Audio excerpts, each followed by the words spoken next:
श्रीमद् भागवत कथा एवं श्री राम कथा की अमृत वर्षा के लिए पंडित पूज्य श्री दिव्यानंद जी महाराज के YouTube चैनल दिव्य भक्ति सुधा को सब्सक्राइब करें और सुंदर कथा प्रसंगों एवं भजनों का आनंद प्राप्त करें। सबने गोपिकाओं ने, राधा रानी ने किसके साथ नृत्य किया? कृष्ण के साथ ना। राधा नाचे, कृष्ण नाचे, नाचे गोपीजन, क्योंकि मन मेरो बन गयो सखी रे पावन वृंदावन। आपके मन में भी कन्हैया का नृत्य होगा यदि आपका मन पावन वृंदावन बने तब। जानते हैं कई लोग यहाँ पर प्रश्न करते हैं महाराज कि भगवान कृष्ण की अवतार इसलिए होता है कि धर्म की स्थापना करने के लिए होता है ना। तो भगवान ने इस प्रकार से रासलीला किया, स्त्रियों के साथ में नृत्य किया, ये तो कोई मर्यादित पुरुष का लक्षण नहीं है ना। तो ऐसा क्यों किया समझना मेरे प्यारे। बड़ा सुंदर भाव कहा है एक संत ने, क्योंकि लोग को थोड़ा सा कुछ यहाँ पे टॉपिक मिल जाए तो उस बात को रगड़ के रखते हैं। लोग कहते हैं ईश्वर अंश जीव अविनाशी, हम भी उस परमात्मा के अंश हैं, तो भगवान जो कार्य करते हैं उनको दोष नहीं लगता, तो हमें भी दोष नहीं लगना चाहिए। यही कहते हैं ना लोग, कहते हैं ना। तो सुनिएगा, मान लिया जाए एक बात है, उमेश चाचा आप मेरे साथ गंगा स्नान करने को गए, ठीक? समझिएगा बात को। और गंगा स्नान करने को गए, प्रयागराज गए हम आपके साथ, और एक होटल पे ठहरे हुए हैं। तो स्नान करते समय अब अपने साथ आपने बिहारी जी का मूर्ति भी लेके चले हैं और रूम में रखा है।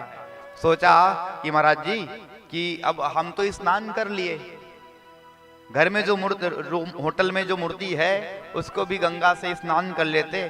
तो आपने एक लोटा गंगा जल भर के होटल के पास में गए, चाबी खोलने के लिए, ताला खोलने के लिए चाबी निकाली कहां से? जेब से। और उसको आंट रहता है ना देहरी होटल का, उसी में लोटा को जल को रख दिया, ठीक? समझ में आ रही बात? और उसको रख दिया तो एक सुअर आया उधर से गली से घूमते घूमते, और वो लोटा के जल को छू दिया।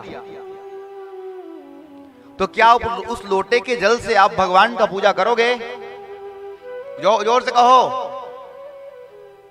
यदि किसी गंगा जल लोटा में पड़ा है, उस गंगा जल को लोटा का यदि सुअर ने आके छू देगा तो आप उससे पूजा करेंगे भगवान का? कहो डोमेन जी, करोगे पूजा? नहीं करोगे ना। लेकिन गंगा में जाके देखो तो उसी गंगा में तो 1000 सुअर डूबे रहते हैं। डूबे रहते हैं कि नहीं? तो गंगा मैया क्यों अपवित्र नहीं होता और लोटा का जल अपवित्र हो जाता है, हालांकि वही गंगा का जल है?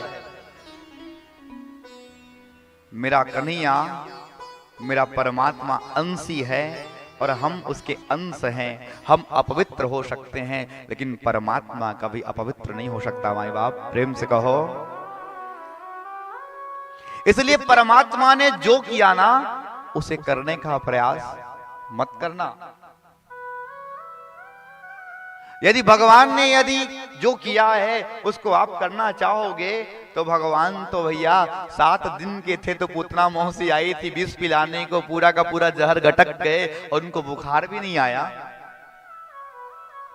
आपको भगवान बनना है तो पहले 1 आध तोला जहर पी के देख लो, क्या हो जाओगे? गोविंदाय नमो नमः। और बड़ा आए भगवान के जैसा बनने वाले।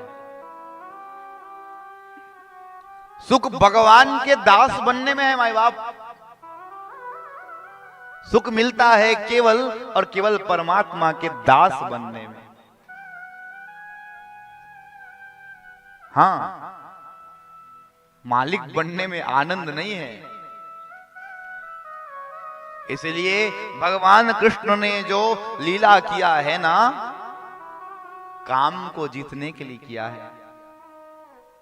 इतनी सारी गोपिकाओं के सामने नृत्य किया लेकिन मन में किसी भी प्रकार के काम की भावना नहीं थी। अगर भगवान जैसा करना ही चाहते हो तो राम ने किया वैसा करो। बेटा, जिस बेटा को राजगद्दी मिलने जा रहा हो, प्रातः काल उसको कहा जाए 14 वर्ष की वनवास को चला जा। ओहो हो, कन्या ने जो किया उसे करना मत, करना है तो राम ने किया उसे कह करके देखो महाराज। पिताजी कहें बेटा छोटे भाई को घर में रहना है और तुमको 14 वर्ष जंगल में रहना है, तो पता नहीं शायद, मैं तो कहता हूं आजकल के बच्चे पिताजी का एनकाउंटर कर देंगे।